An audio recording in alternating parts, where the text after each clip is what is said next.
Pinakamalaking chicken. Yan! Sarapay nanay. Oo, eh. Normal na. Baka maminiwala yung mga viewers. Hi ka-Aeronautics! It's me, your artistahing ifugaw, Ailoturu. Paka-OA talaga. So ngayon guys, may bago na naman tayong experience na lugar. At kasama na naman natin ang mga pokerat. Huy! Experience! Let's experience Pangasinan! See you!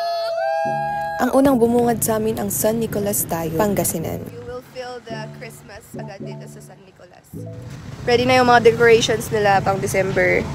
Ayan, kita niyo namang Paskong Pasko at ito ang isa sa pinakamagandang videohan pag dumadaan ka dito. Ay, talagang binalik yung sasakyan para lang i-video yung Mang Inasal. Mang Inasal content. For the content. Tingnan nyo guys, babalik kami doon para yung karatula ng Mang Inasal. Karatula? Ano tawag doon? Oo. Asan? Karatula, babalik ka. Asan yung phone? Ganito po ang buhay vlogger. Nagugutom na ako. Yung mga inasal na sana. Tagal-tagal ko na nag-crave nun. Di ba mga... Ay! Mang Inasal yan! 1 kilometer! Let's go! Diyos mio, nagulat pa ako sa sigaw niya. Napaka-OA talaga tong kuya na to. Ay na, Diyos mio, marimar. So, we are here at Tayog already. And kakain muna kami sa Mang Inasal. See you there at Mang Inasal. Wow! Pinakamalaking chicken. Dito lang pala kami guys sa Pangasinan magmamang. May Mang Inasal naman sa Vizcaya, di ba? Mas malaki daw chicken dito, alam. Loko. First time ko nga pala kumain ulit sa Mang Inasal at ayun nang hindi mawawala ang paggawa ng content pagkasama kong dalawang to. After 2 hours of traveling, we are here now at the exact location of the Zumba event. So as you see, napakalawak ng venue at ayun na nga, napakalawak ang ilong.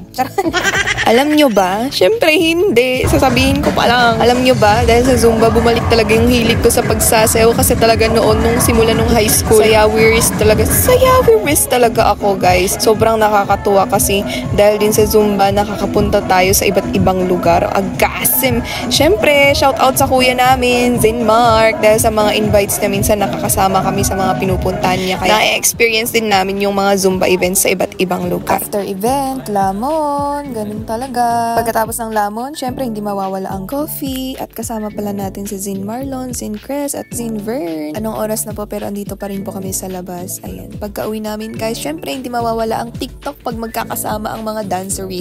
Hoy! Tulog na kayo guys. So guys, pauwi na po kami and nagsusuka na po yung driver.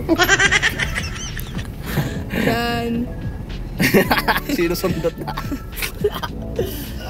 Yan! Hindi na kailangan pala videohan para lumabas. Yan, kulang may tubig pa, kulang pa yan. Dehydrated ang kuya. Tapos puyat-puyat pa, ayan. Sakit na ng ulo niya. Ayan, kaya dapat laging marami po ang water. Yan, natin na. Ito yung tubig niya. Pagkatapos. Ayan, mawawala na yung sakit ng ulo mo, May kuya. katdamdam sakit ulo na. Oo. Kulang po kasi yan sa tulog, tapos kulang sa buto.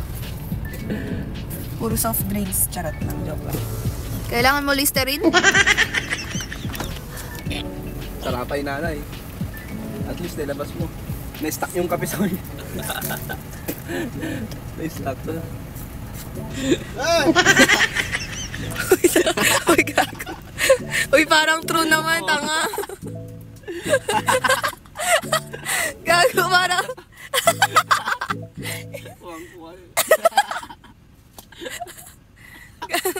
Oo, eh. Normal na. Baka maminiwala yung mga viewers. Joke lang po. Okay na ba? Yeah. Ay, hindi na masakit ang ulo? Oo, parang wala na. Tara, balik tayo Pangasinan. Yes. Punta ako, di ako nagkusukan, no?